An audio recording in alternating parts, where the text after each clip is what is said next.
current president, Joe Biden, making a surprised, unannounced visit to Kyiv today, promising to stand with Ukraine as long as it takes.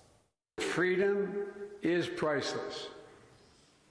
It's worth fighting for as long as it takes.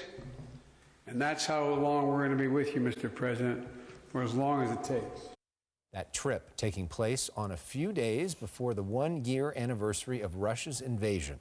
President Biden also announcing $500 million of new military aid. Tonight, an organization out of Santa Barbara is working to bring humanitarian aid to people still living in war-torn Ukraine. ShelterBox USA arrived on the front lines at the beginning of the war, and they are still providing assistance today. Carrie Murray is the president of ShelterBox USA, and she joins us now live from Ukraine, where we must note it is 4:15 a.m. Tuesday morning. So, Carrie, thank you for being with us so dark and early. Of course. It's great to be here. We know you just arrived. You were there a year ago. What's it like on the ground today versus a year ago?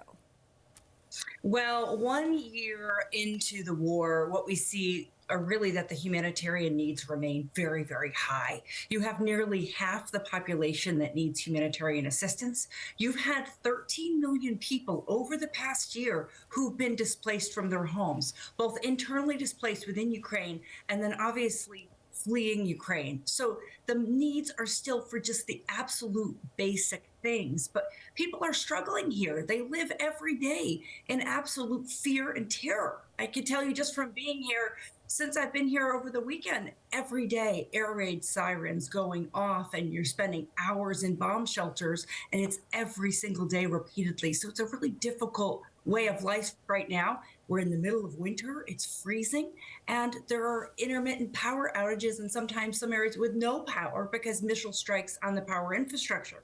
So no heat, no electricity, no running water.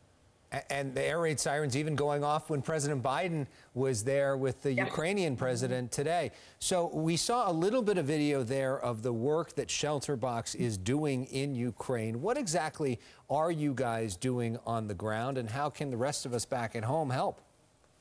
So ShelterBox is actually in our 5th project. Over the past year, we've been able to support 37,000 people. Our current project will help an additional 30,000 people meet the basic needs and survive the winter. So it's basic things like stoves.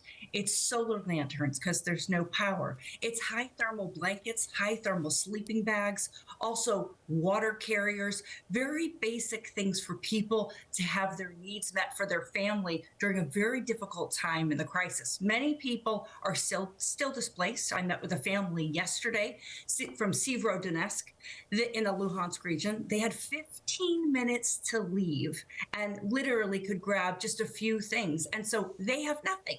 And so for families like this, it's just helping them survive in the moment that they're in.